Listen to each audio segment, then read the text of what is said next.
Having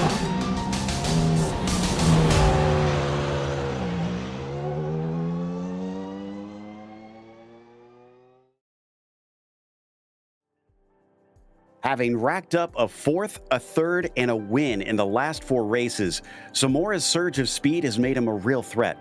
But pace alone is nothing without precision at VIR. Can he keep it on the island? We'll find out soon as we get ready to watch round 11 of the Porsche Owners Club Series, and you'll see it all live here on the Global SimRacing Channel. Hi, I'm Joe Peak, and with me in the booth is DJ Clark. Behind the scenes is our director, Zach Johnson, and he's using cameras provided by Dougie Beard. Virginia International Raceway continues to grow in strides since its rebirth. Let's take a closer look at it with our track guide.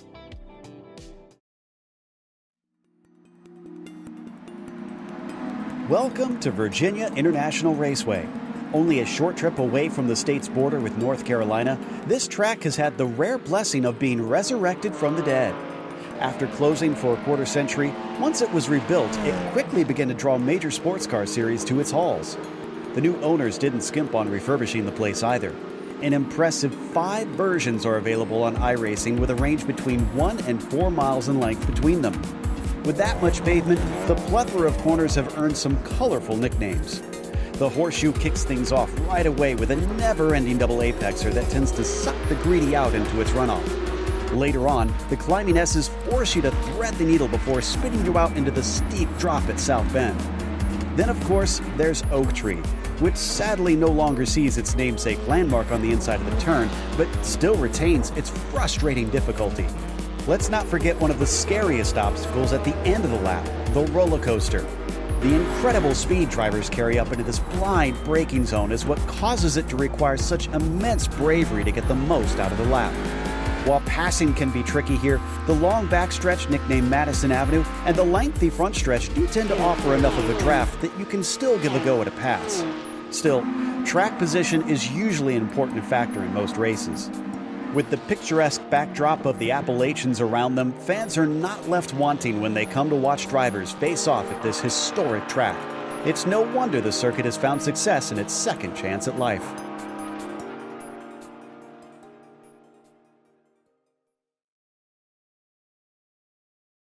It's a long track, it's a fast track, but DJ, it's one heck of a track. It really and truly is, Joe. And one of the biggest things to keep in mind around here is the elevation change, even at the tiniest areas. Thinking about going up through the climbing S's in South Bend, there's a lot of elevation through there that's going to throw the car off. So you've got to be very, very careful. Now, these GT3 cars, they are going to have some traction control to try to keep everything in tow.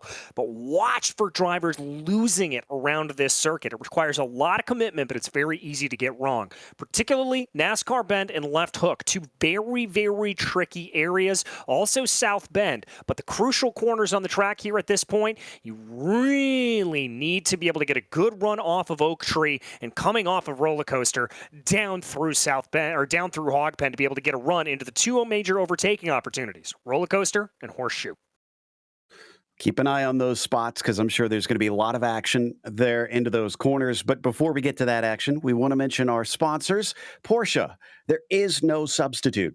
Find out more at Porsche.com.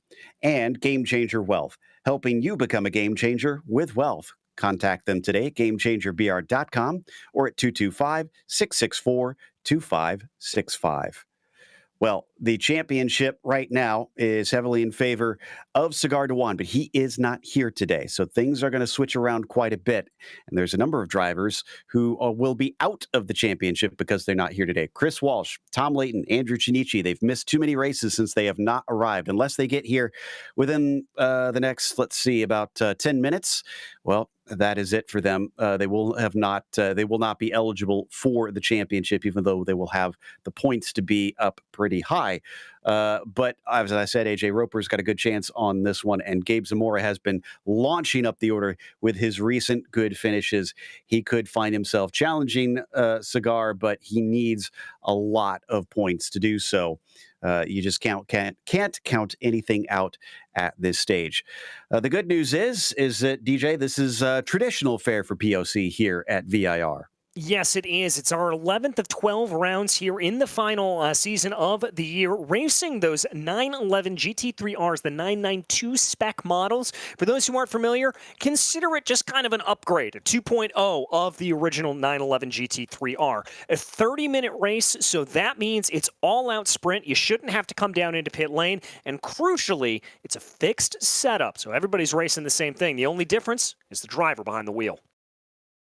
We'll see who's the quickest driver behind the wheel, because right now we've got, as I said, about 10 minutes left, 9.5 minutes left in qualifying. AJ Roper on the provisional pole, and Mark Rondeau is chasing to see if he can catch him. Gabe Zamora has been quick at times. He briefly was on the top spot this latest lap, an improvement to a 45.5, but he stays P4, not able to overtake Abrams, who has really outdone himself on this one, because Abrams' best finish so far is 7th, so 3rd on the grid right now, looking good for Jacob Finn. We've got Finn Woodruff with us. Actually, I should probably introduce him here as our pit reporter once again. Finn, welcome back. And we were talking about these cars at this track. I mean, what are some of the trickier places that you foresee for these Porsches at this place? Like DJ Clark said, thank you for having me back. The starting at the left hook, if the car gets unsettled getting through those 2 turns, and the right-handers right after that, it really just perpetuates as they try to get through the snake and up that nice long run down kind of that first section there. So if they get unsettled at any point in that, it's just they're course correcting that point, and they're going to lose a lot of time trying to slow down to keep the car from sliding out from under them. Rear engine car with rear wheel drive, it's really easy. Even though they have that traction control, it only can do so much before the car just will just go, and then they're a passenger along for the ride. So back to, yeah.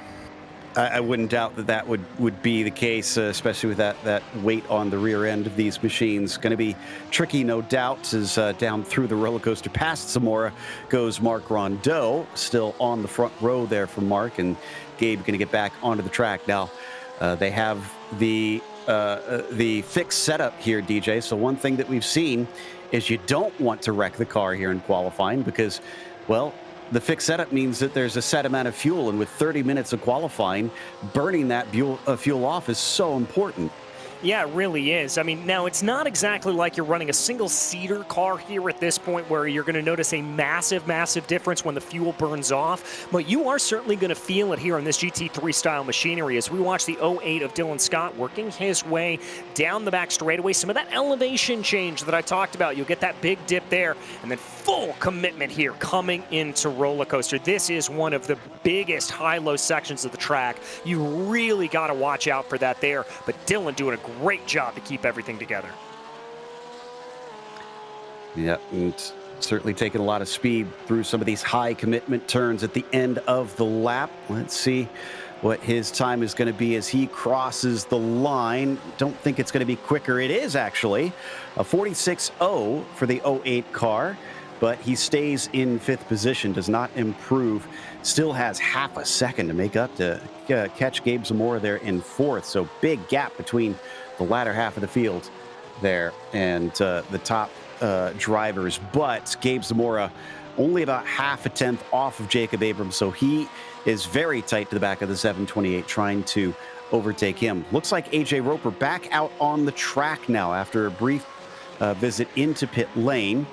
Maybe trying to get himself, DJ, I think, a little bit more clear of Rondeau. Yeah, trying to be able to see what he can do. And by the way, just went purple through the 4th microsector there at that point. So this could be a quick lap for AJ Roper. And I think even if he's not trying to get himself quick, Joe, this is such a rhythm track. You've got to feel it out. You've got to keep yourself getting around. And so what he's trying to do here is just build that rhythm back up a little bit. Roper going to come to the line right now. A 45 flat. That's a new fastest lap. He's 2.5 tenths clear of Rondeau. That is much more comfortable over the 11. And Mark's not out on track right now.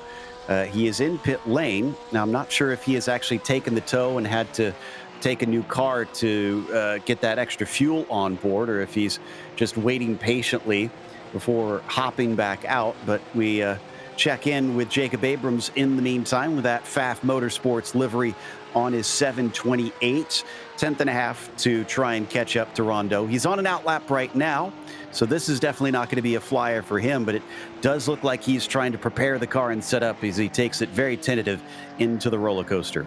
Well, and crucially here, Joe, we talked about burning off the fuel. The other thing to keep in mind about it is the fact that it's 74 degrees track temperature right now. That's on the chillier side of things. So you're probably going to take a lap or two to get everything up to temperature. And I think here for that 725 machine, or 728 machine, excuse me, for Abrams, he wants to be able to put as much as he can in and really try to be able to extract the most out of that tires. The only way he's going to do that is to be able to run laps. Absolutely, and now he works his way through the horseshoe up towards NASCAR Bend. Look at how tough it is to try and get the car rode up into here as it turns the entire time into the braking. Thankfully, he got more runoff there. Down into NASCAR Bend, into left hook, slow left-hander leading off into the right, and now bleeding into the snake as they're going to weave back and forth over the curbs, straightening it out as much as they can, and flat out as they approach the climbing S's. All right, here he goes. The climbing S is here. This is full commitment. You are flat out as you fly by the lodge section here at this point. Dab of the brakes into the left-hander of South Bend. And this is that big elevation change that I talked about. It starts to come back to you into the braking zone, into Oak Tree. Let the car run out wide, get it down to the apex, and then slam on the throttle and get yourself down Madison Avenue. This is another portion where it's just foot flat to the floor for a long, long time. But this one a lot more straight. Not completely, though, until he reaches the braking for the roller coaster. Big jink to the left. Another one that really will illustrate just how blind it is. Remember, we're higher up than the driver right now. We can even see more than they can. Coming up and over the crest and back down towards Hogpen. Right now, my timing and scoring is not showing him improving, DJ, but I was proved wrong last time. Well, I saw a purple sector 3 and then a green sector 4 there for Abrams as he's going to come to the line right now, trying to beat a 145.448. Let's see if he's got anything in the tank. 145.7, not good enough, but he's still got time for 2 more laps. Yeah, just about 2.5 minutes left to go now. AJ Roper still out there and actually giving a tow to Corey Lotfula. So I wonder if there's maybe drivers working together a little bit down the back stretch. Corey could have picked up a couple tenths or two. Yeah, could have picked up a little bit there at that. He's going to have to watch out through the first half of this lap. Coming up through the S's and into the Rising Snake, he's going to catch a lot of dirty air as a result of all of that. But let's see what he's able to do here at this point. Down to the line for AJ Roper. Current pole sitter doesn't go quicker that time. Corey Lotfula, that lap did not count. So that may have been an out lap for him. He'll still get a nice little pull as long as he can stay close enough behind. I'm curious how that's going to work at this track because, yes, he's got that long back straight, DJ, but there's also a lot of corners where the notoriously bad wake of these GT3s could hinder him. Yeah, it's going to be a little bit of give and take. You've really got to time out the way you're going to build up that run here at this point. Let's see what he can do. He is dropping back a little bit. I think that's probably the right call here as he runs. Let's just see what's going to play out here for Lotfula. I'm not seeing a lot of improvements. He was quick through Sector 1. That was a personal best there for him. Let's see what the rest of the lap holds. Oof, big moment there up over South Bend for AJ Roper, and that is going to slow both of them up, unfortunately, as they go side by side, and Corey Lotfula is going to park it anyways, so that's his attempt done. Gabe Zamora improved down to a 45.2 this last lap. He is still nearly 2 tenths back from AJ Roper, so he hasn't quite hit it yet. He's got to continue to work hard as Corey Lotfula is back out on track, but he's run out of time. There's just not enough time on the board for him to start a flyer. This is Dustin Heindel, though. He sits in 8th position. Best lap of a 46.3, and he's just has to cross the line here. Let's see if he can catch up to Corey Lotfula in front of him. No, he is not going to be able to. No, he is not. That was a 1:48.073 there for Heindel. 25 seconds left on the clock. It's open qualifying, so if he wants to, he's going to be able to finish this hot lap here at this point. But let's see what he is able to do as he goes around here right now. Looks like Rondeau and Abrams are in pit lane. Add Zamora and Slavic into that mix as well. So in just a few seconds, things will wrap up. There's the checkered flag now out on the front stretch. Castillo is going to be the first to take it as he plunges down through the hog pen corner. He's only had one lap counted. He's been struggling to keep it on the track. Let's see if this one will count for him and if he can go quicker than his 48.7. He's last on the timing sheets currently, and he's got to make up 1.6 seconds. 49.2, no, that lap counted, but it was slower. All right, he's going to take a little sojourn off into the outside there at that point. Looks like the last driver here, or the penultimate driver rather, is going to be the number 08 machine here of Dylan Scott. Not seeing a lot of improvement here for Dylan. I doubt this is going to be an improvement for him as he crosses over the line. Indeed, he'll stay in 5th place. 45.9, it was his personal best, but does not take him up higher on the order. Here we go. Last one for Dustin Heindel. Last lap, a 48.0. He needs to reach a 46.3 or quicker. And if he wants to actually improve his position, he needs to be under 46.2 to pass Corey Lotfula. It's close. I'm showing him on a quick lap here, but I'm not sure if it's gonna be enough. He crosses the line, 46.345. Just improves by hundredths of a second. That's not gonna do it. He stays in 8th, and that is the end of our qualifying. AJ Roper takes the pole. He has had 2 second places and a 3rd so far this season. We saw the first win for Zamora last race. Could we have a second first-time winner for this one? Gabe Zamora is going to try and deny him and get back-to-back wins at his first wins, and he'll start from 2nd today. To do that, Mark Rondeau will start from P3. Jacob Abrams will begin from P4. Then it is Dylan Scott who starts 5th today, as Jeffrey Shulam will be P6. And it is Corey Lotfula in 7th. Dustin Heindel, as we followed him across the line, stays in 8th. Jim Slavic will be 9th, and Will Castillo will start out in 10th. Well, DJ, it is pretty good conditions from what I've been able to tell at 74 Fahrenheit on the track surface. It's in the middle of the afternoon. Is this going to make for good racing? I mean, I think it should. Drivers are going to have to be a little bit tentative on the opening laps here, I think. You don't want to be too aggressive too early with the driving. Otherwise, you do run a risk of having those tires kind of slip and slide across the track. But outside of that, this is pretty conducive. And one of the biggest things here, Joe, 1 mile an hour worth of wind. It's not that much. That should really, really help things. So it looks like cars are gridding up now, and they get about 2 minutes to do so, but to prep. But thankfully, they don't have to worry about loading up the right setup since it is fixed setup, and they'll start on Madison Avenue, as you can see. So we won't have to do the full pace lap, but they will want to try and prep those tires, weave back and forth a bit, and get ready on this one. Just like in real life, you do want the tires up to working temperatures to get the most out of them at the start, especially with such a big, heavy braking zone to kick it off in a horseshoe, DJ. Yeah, they're really going to have to try to be able to get the cars slowed down here at this point.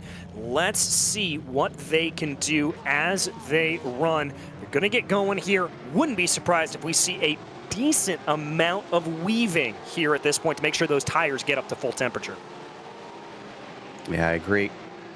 So we come up into the roller coaster here right away. We start pretty close to the end of Madison Avenue.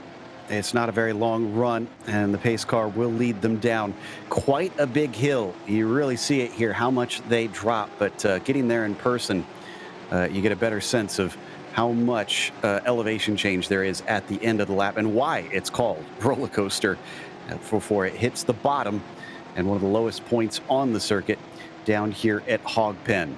Pace car into the pit lane, giving control over to AJ Roper, looking for his first ever win here in the Porsche Owners Club Series. Can he do it from the top spot? He's waiting for the call from the grandstand, from the flag stand here up at the start-finish line. And there is the green flag. Good start for Roper initially, but now Zamora is starting to come up alongside him. In fact, he's going to have a nose slightly ahead as they get to the braking zone, but he's not brave enough behind them. Deep in, down to the inside for the likes of Marc Rondeau. Almost able to make a pass, but not quite. We're clean through the first corner. They head into NASCAR Bend right now. Rondeau looking for a little bit of an over-under as they come into the corner. He's going to have to keep it in line, though. Good clean lines for Roper, Zamora, Rondeau. Behind them, back Heindel and Castillo trying to sort themselves out a little bit for 8th place here as they run. Let's see what they've got as they work their way through left hook. And now it's on to Snake for the first time. Very orderly, like what I'm seeing on this one. No dramas through there. Everybody's trying to get settled in to try and race this difficult track. Roper leads Zamora by about a half a second right now. But what a start for Marc Rondeau. Nearly took it away from Gabe Zamora down into turn 1, and he's staying tight to his behind. Yeah, he's right behind him here at this point, and that is going to be the name of the game when it comes to getting an overtake done at VIR. You're not really going to have that many opportunities for a clear passing zone as, whoo, that was a scary moment for Will Castillo in the back.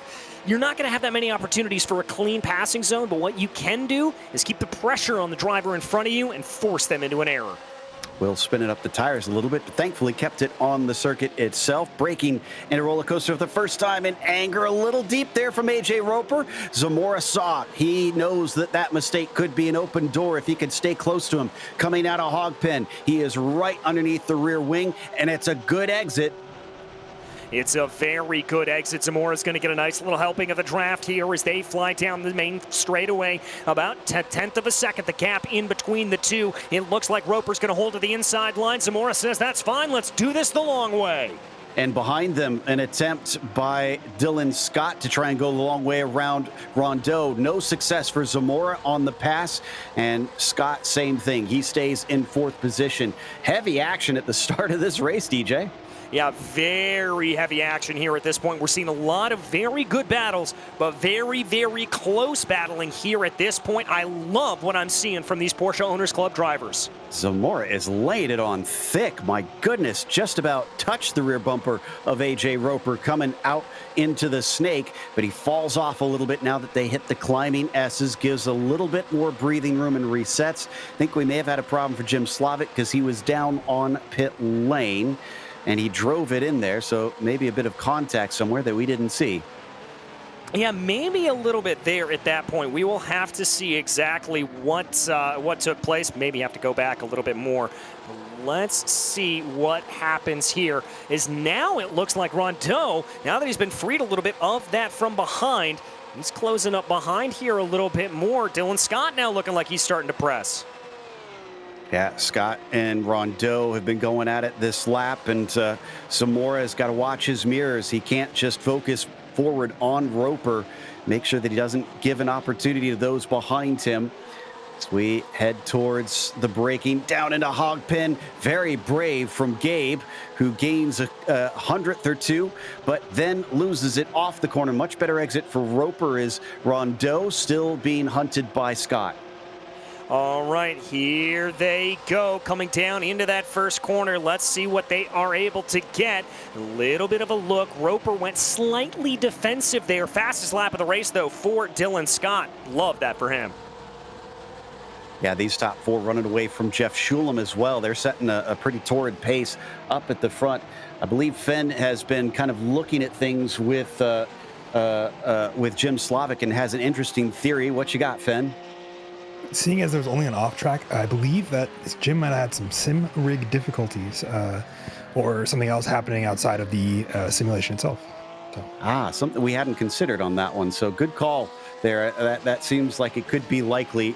Really unfortunate considering this has put him way back at the start of this race, and there's no full course yellows in this series, so he's going to have a lot of hard work to do. Look at Zamora. We're 5 minutes into this race, and he's flashing his lights at the car ahead. Well, that's all is fair here at this point in the race. I gotta say, though, with the lights being on at this point, it's not necessarily gonna be the easiest way to do it. It's not gonna be the most effective way to do it. You're gonna have a little bit more efficacy when the lights are out for that, but still, just trying to get into the head. And apologies, that was not Zamora. I saw a black car and I thought that that's who we were looking at. It was Heindel on Abrams who was flashing his lights for the 7th position. Certainly keeping them honest there as we check in with them once again down into the roller coaster. Dustin could use a good result, and with the smaller field here today, the opportunity is up for grabs. Yeah, trying to be able to fight here at this point to see what he can do. Let's see as they work their way back onto the main straightaway right now. Just tucking behind in the draft. Roper responding there to the fastest lap of the race set down by Dylan Scott. He wants to push ahead here at this point and claim some authority. Yeah, nicely done there by AJ, really showing that what he's got underneath him. Heindel's best finish twice. He's at an 8th place. Right now, he sits in 8th place. No wonder he wants this one so badly. Yeah, he wants to push ahead here at this point. You don't want to be facing that same result again and again. You want to try to be doing one better as much as possible, if nothing else, for just a little bit of an ego boost here at this point. Certainly, and the psychological game so important in racing as they weave through the snake now and head under the bridge.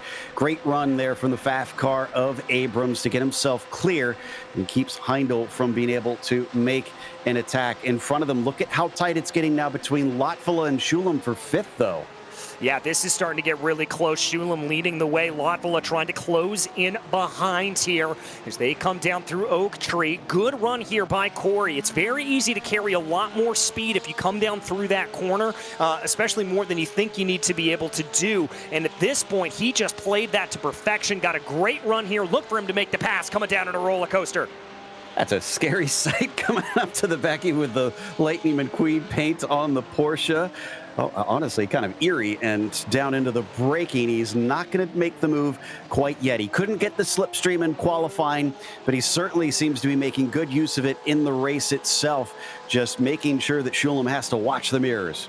Yeah, and that, once again, is the best way, is there's a little bit of a look coming through Hawk Pen. I've seen that happen a couple of times in real life. You don't think that's an overtaking opportunity, but they're certainly able to do it here. But they've got to watch out here, because now here comes Heindel and Castillo behind him. Abrams knows he's got to get the move on.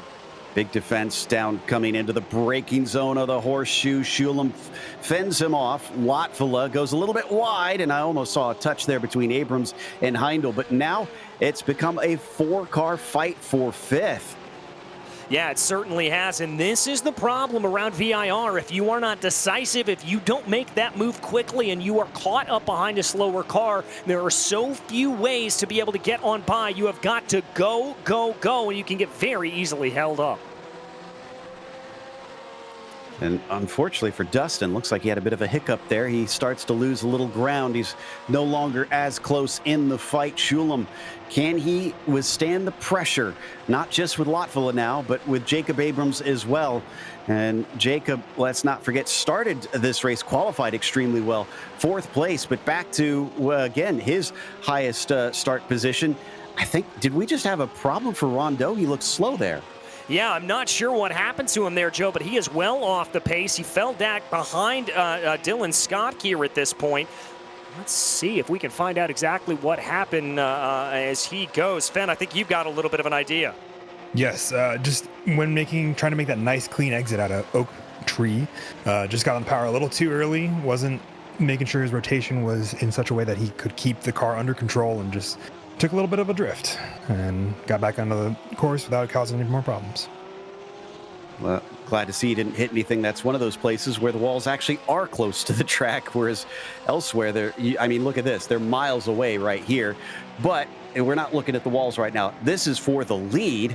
Gabe Zamora has caught back up to AJ Roper. It's still within 0.3 of a second, and Dylan Scott, after that issue for Rondeau, is nowhere to be seen. The top two now sprinting off. All right, here they go. They are up into the lead here at this point. Scott about 3 seconds behind right now. Here as they continue to run. This is a golden opportunity for Gabe Zamora.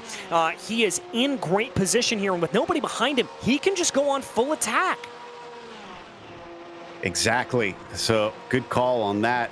The number 2 really has a great opportunity in his hands this early in the race to try and be aggressive if he wants. But will he, or is he going to choose to try and wait, especially considering at times it can be a bit tough to pass here, DJ? Yeah, it can be very difficult to pass, but I've got to think here, Zamora's doing the right thing. As I mentioned, it's all about just keeping up that constant pressure behind. If he's able to do that, he may be able to force AJ Roper into a little bit of a mistake. I'm sure he's going to be trying that, and we've seen him try to pressurize him before. This time, not as close as we've seen in the past, but certainly staying with it. And as they cut back down towards Hogpen, almost thought he was close enough that he could try and stick his nose in there for a brief moment. Onto the main straight. Look at him using every inch of the track. Roper, in fact, I think is going quite wide, almost flirting with the grass on the exit. Yeah, and it is so easy to do that there, Joe. I remember vividly when I was here at VIR last year, Ashton Harrison in the Racer's Edge Motorsports Acura had that exact problem from the lead of the race. An unforced error from Ashton, just kind of pushed out to the outside and found herself off into the grass going around Hogpen. And that is exactly what you can do. You think that corner's flat out, but you've got to feather the throttle a little bit, maybe even jump on the binders to get the car to rotate a little bit better, as we've got a car off. I think that was Dustin Heindel. They may have been trying to make a move there and may have brought Corey Lotfula into it. We'll see if we can get a replay on that one in a sec. He's back on the course, but he's in 8th place once again. In fact, I think Lotfula is still going. Fen, did you have eyes on this one? I did. Heindel ended up taking a little bit of an off track, cutting the corner just a tiny bit to kind of maintain or overtake on Lotfula, and then Lotfula, not seeing the car on the, in the grass, elected to make the corner and just kind of tipped him off. And so, yeah. Wow, that one did not work out well for Dustin. Corey's honestly kind of lucky on that one, TJ. Yeah, that could have ended in real disaster here at this point, Joe. He's very, very fortunate that nothing worse happened to him there. So we check back in on the 728 machine. This is Jacob Abrams holding off that attack from Corey Lotfula. This is a lot of what we're seeing over the whole circuit here at this point. Just kind of couplets of cars breaking off at this point, and everybody trying to get closer together and force that car in front into an error. Yeah, it does look like the slipstream is keeping them together to create these little duos out on track. Corey may have escaped drama, but can he create his own now and try and see if he can attack on Jacob Abrams as they climb up the front stretch? No, he's lost big ground on that last corner. Yeah, really didn't have it together there at that point. I think maybe just caught a little bit of that aero wash. Yeah, he lost about 0.6 of a second there at that point. So he's going to have to re-rack, restack, try to get this back together. He's got plenty of time, still about half of this race left to go. We'll just have to see if he's able to pull it all back here and be able to close back on in. Well, back to the left hook once again here as Corey Lotfula tries to keep pace with Jacob Abrams. Jacob's actually catching right back up to Jeffrey Schulem. He fell off of him, and Schulem is going to have to watch over his shoulder probably pretty soon. You remember Mark Rondeau as well, as we talked about how he had an off? Well, he has chased down Dylan Scott in spite of his slide and is already filling his mirrors. Yeah, he's right back on the back of him here at this point. And I think that just goes to show you, Joe, the pace here that Rondeau has. He clearly feels at home with this track. He was able to run that lap down pretty easily there at that point. And I would not be surprised here if we see him close up a little bit more. He is moving and shaking, and watch for a move here on Dylan Scott for the final podium position. Coming up to the braking zone of the roller coaster. Rondeau, much stronger. Look at how much time he gained into there. He surely has got to be feeling confident with Dylan Scott, knowing that if he can get close enough, I think he's got more guts under braking. Yeah, I think he does too. I think he's just going to be able to absolutely send it here at this point if he chooses to. That's the big key. He has got to try to pick his moments. Again, so easy to just misjudge it a little bit around here and get things wrong. Far easier to send the car up in front of you into a mistake. Not close enough to try it this time. He stays patient, maybe waiting for something a little bit more sure. He's already made one mistake on his own. Doesn't need to try and take a competitor out. He's going to maybe look at it in a NASCAR bend. He's given space at the apex, but can't make the pass as Dylan Scott will retain third.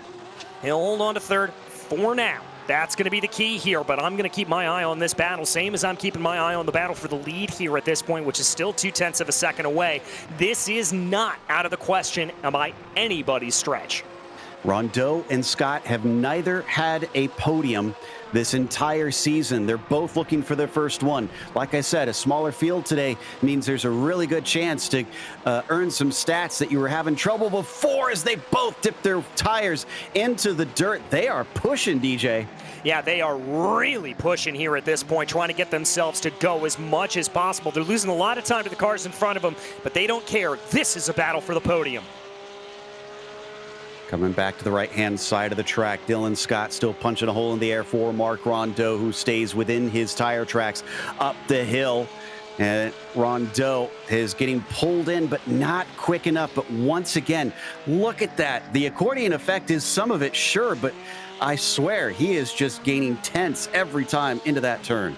Yeah, he really is. He is just slowly but surely pulling him on in here at this point. And rest assured, Dylan Scott is keenly aware of that problem. He sees it in his rearview mirror. He tries to close it on in. He is really, really worried, I've got to imagine, about anything coming from behind him.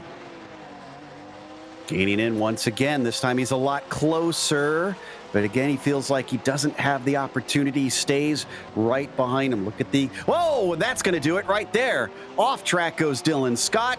Outbraked himself. Rondeau just picks it up as he has it fall in his lap. And Joe, that's exactly what I was talking about here at this point, just having those little moments that would take place as they go, just forcing those drivers into an error in front of you. That's exactly what they wanted to do. This has got to be an awful feeling for Dylan Scott after he had a potential first podium in his hands, and now he's thrown it away a bit. It's only 2.5 seconds. We've got 13 minutes left. He could try and run him back down, but he'll have to work hard on it. In the meantime, this is getting very, very tight. That is Zamora on Roper. In fact, this is the closest we've seen him for some time. He's flashing the lights, in fact. Yeah, he's trying to get into Roper's head here a little bit, but AJ resolutely driving his standard line. I've been impressed with what AJ's doing. He's not driving offline. He's not weaving around. He's not doing the dragon move as it's begun to be called. He is just driving it, but there goes a send from Zamora. Close coming through the roller coaster, but he keeps it together. Oh, I wonder if that was a legitimate attempt or he just didn't anticipate being this close and how quickly he reached the back of that 07 car. It did cost him. Look at the gap now compared to what it was before. Could have thrown away another opportunity here.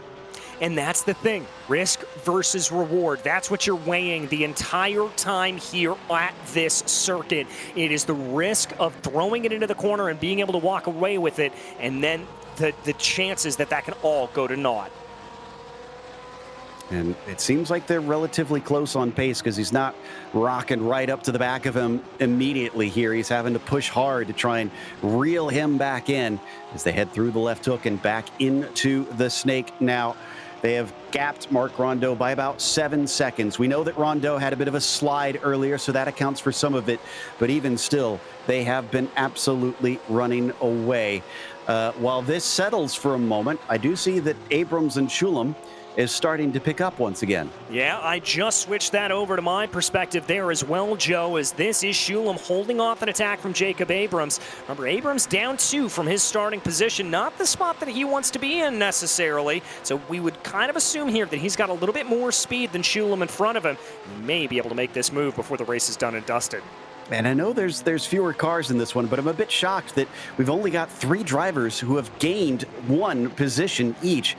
Everybody else is either where they started, or you've got Abrams down 2 or Jim Slavic down 1.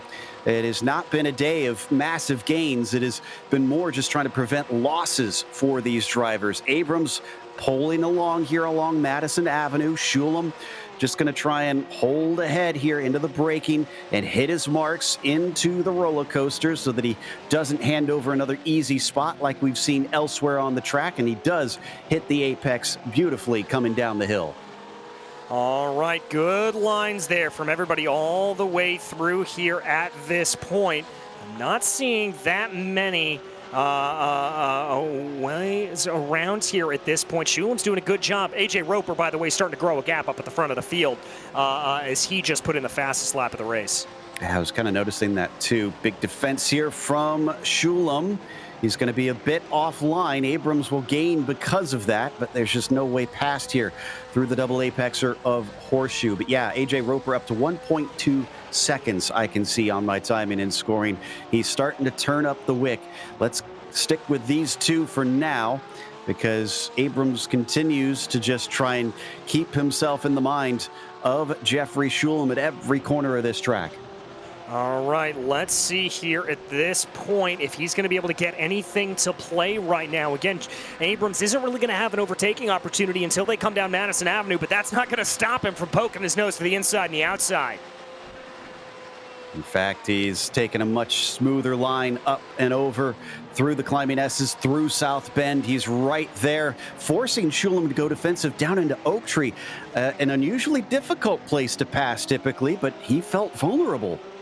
Yeah, and if I'm Jacob Abrams here at that point, that's music to my eyes. That's a good sign there, that means that Jeff Shulam is very, very worried about what can happen if he is moving that far offline in a traditional non-overtaking area.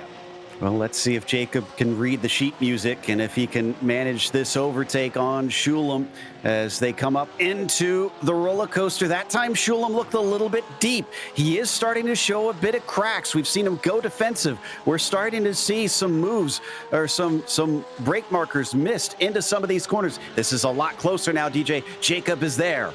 Jacob is there. He's going to have the run here, and I think Shulam knows it. Let's see if he tries to go defensive. That's going to be Abrams poking his nose to the outside. That's Shulam going defensive. Abrams tries to be later on the binders. Here they go into Horseshoe.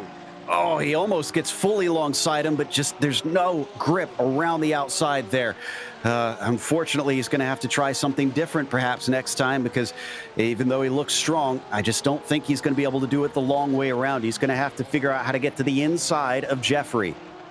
Yeah, I think he is as well. I mean, there is just no good way to do it. He is going to have to get his elbows out and potentially force his way on by.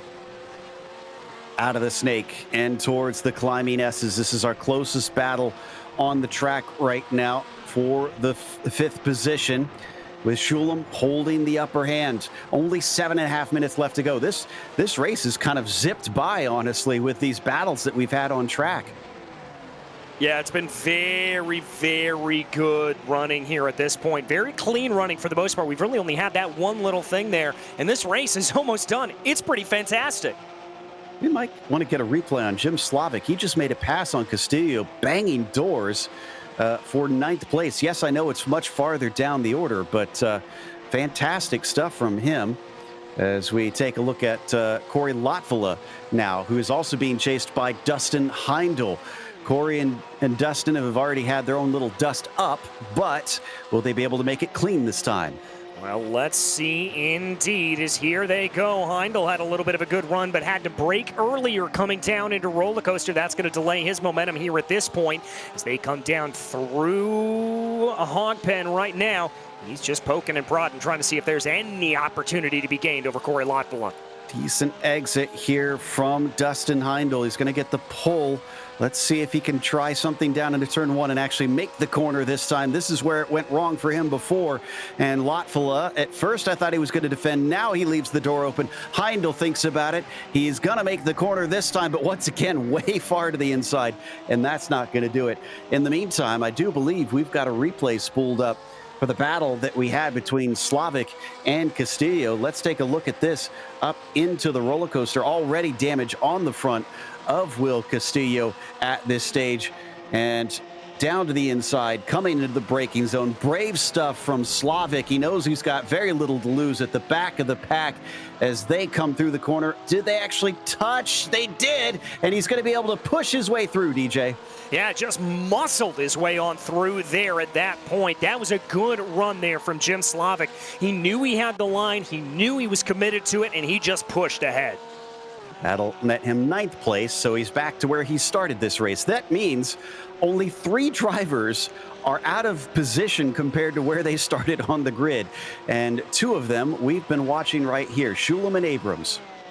Yeah, as they now just continue this battle. Roper, by the way, is absolutely pulled away from Gabe Zamora. That gap's almost 3 seconds here at this point, so he's just going to keep on moving away with 5 minutes left to go. Oh, but it looks like we've got a black flag being issued here to Will Castillo. I can only assume that that is for incident limit.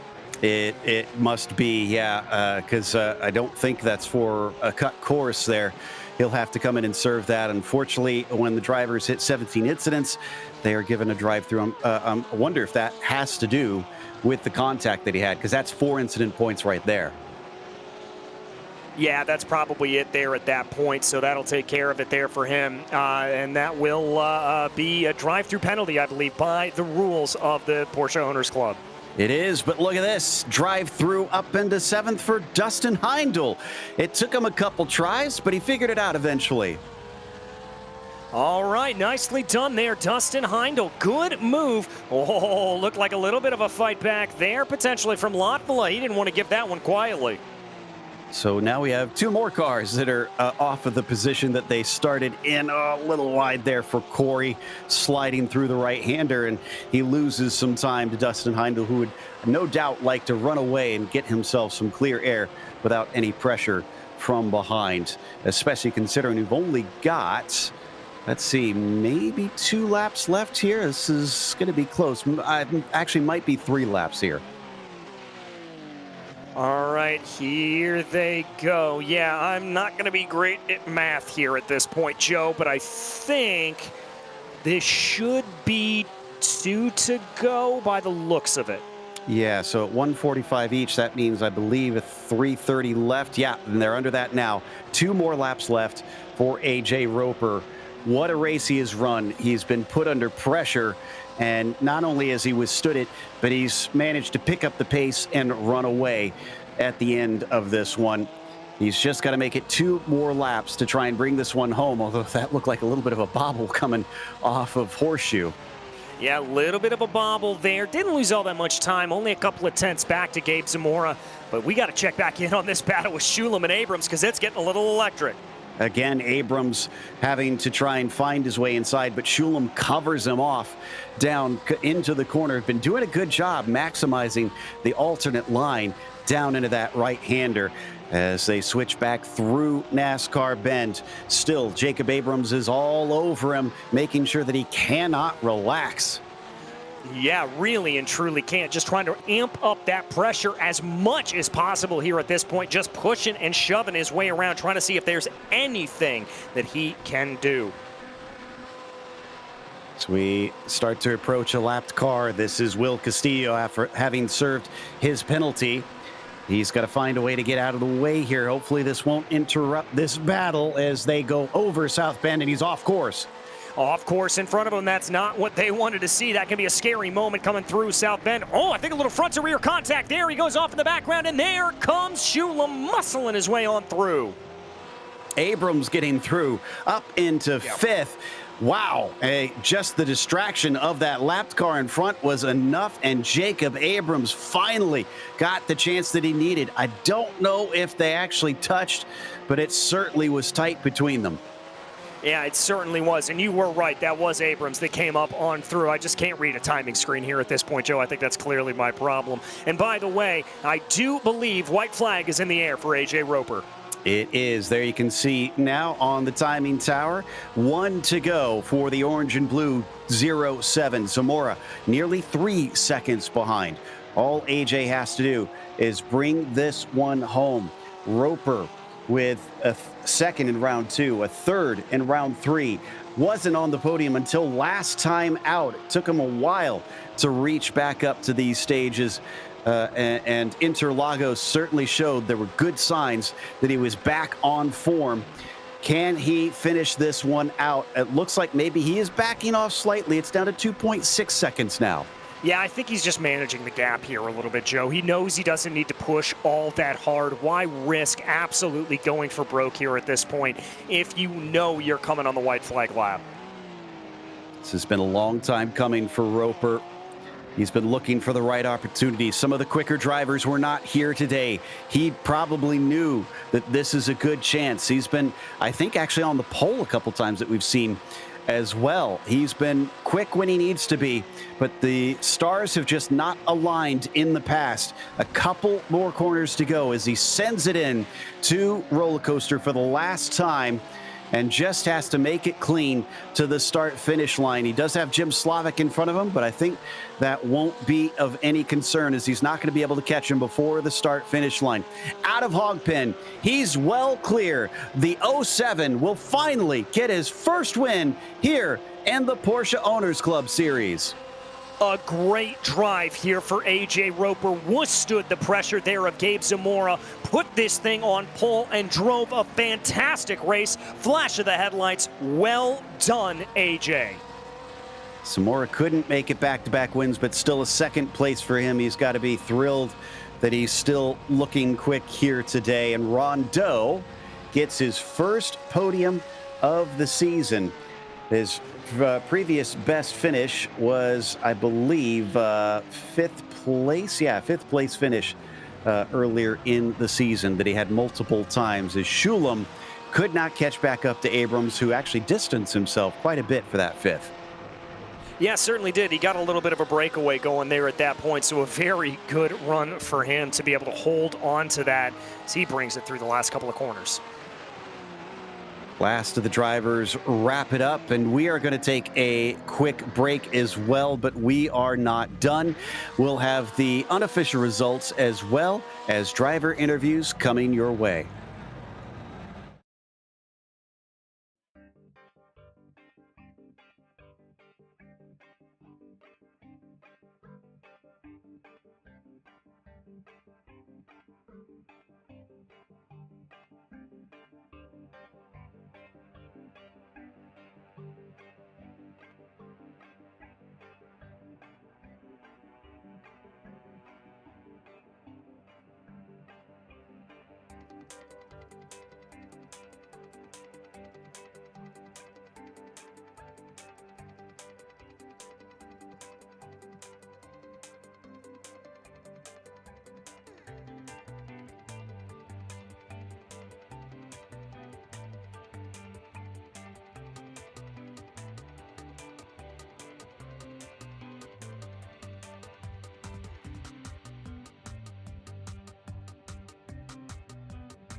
Welcome back to Virginia International Raceway for round 11 here of the Porsche Owners Club Series.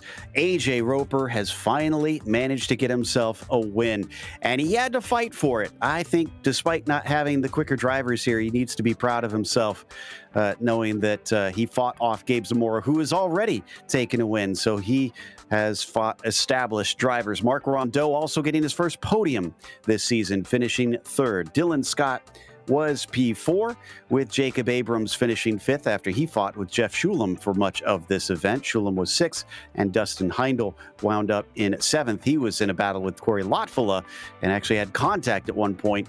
Lotfula wound up eighth today. Jim Slavic, ninth, and Will Castillo wound up 2 laps down in 10th. Looks like we've got AJ ready to talk to us. I'm sure he is over the moon on this one. We get to see him race in a couple other series as well here on GSRC, but it's the first time we'll talk to him as a winner. AJ, congratulations. I can't imagine how long you've been working and hoping for this one. Yeah, man, it feels good. Well, a lot of the fast guys weren't here tonight, but nonetheless, I'll take a W any way I can. And I was even talking about that when we came back. Yes, we didn't have those drivers here, but Gabe is now an established winner. So you were up against good competition, and he really pressured you. Yeah, for sure. He was saying last week that he thought this was going to be a good one for him, but was just glad that I was able to run him clean, and he was able to run me clean, and just get a little away from him, get some pace, and yeah, it was awesome. Worked out well. On top of things, a lot of your rivals that are ahead of you in the points, did not show and won't be eligible for the overall championship because they'll have missed too many races. So what does this mean for you for the remainder of the season? What's the goal? Oh, I'm just having a good time here racing with these guys. Top 5 for me in this group is pretty happy. So if I move up from there, that's great. It'd be a little harder to shake them next week. Do you think you'll be able to repeat at Daytona? We'll see. I think it might be a bit more of a wild card for me, but. Well, best of luck regardless, and congratulations on the first victory. Hey, thank you so much, guys. Really appreciate it. AJ Roper, your winner here today from pole position.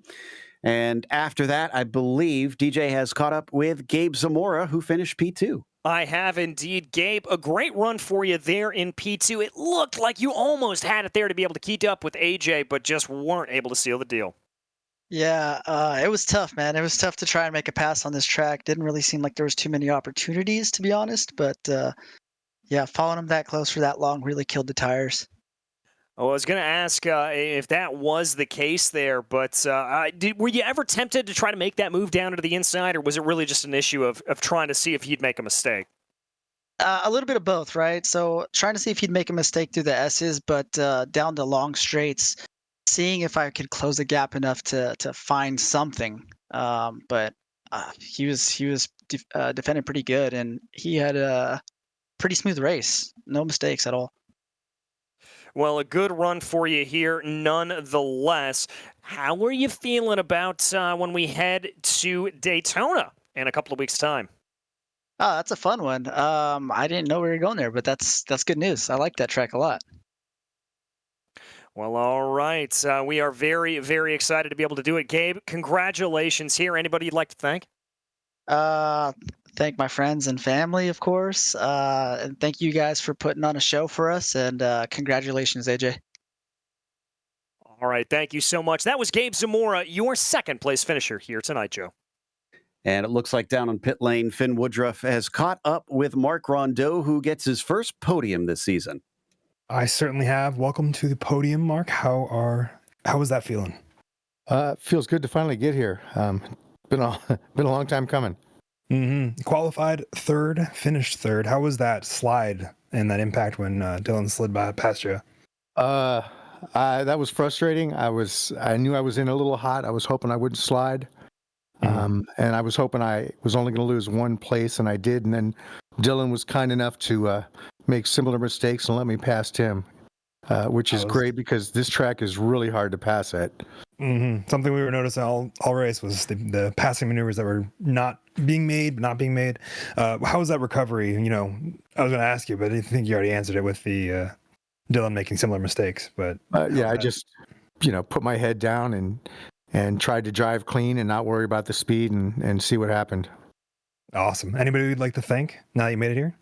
You guys, GSRC, POC for putting this on. My girlfriend Alicia, my family, and 911sg.com. Wonderful. All right. Well, that was Mark Rondeau, your third place finisher. And that's going to wrap us up for tonight. So we want to thank our sponsors of the series before we head out. Porsche, there is no substitute. Find out more at Porsche.com. And Game Changer Wealth, helping you become a game changer with wealth. Contact them today at GameChangerBR.com or at 225-664-2565. Thanks to the team today, Joey, Zach, Dougie, and Fenn. And make sure to check out our social media website and merchandise store. And don't forget to subscribe to our YouTube channel as well so you don't miss a moment. Like we said, off to Daytona's road course on Monday, December 4th at 11 p.m. Eastern for the penultimate round. Be sure to check out our other broadcasts that we've got listed here, though. And until next time, race clean, race hard. We'll see you on the track.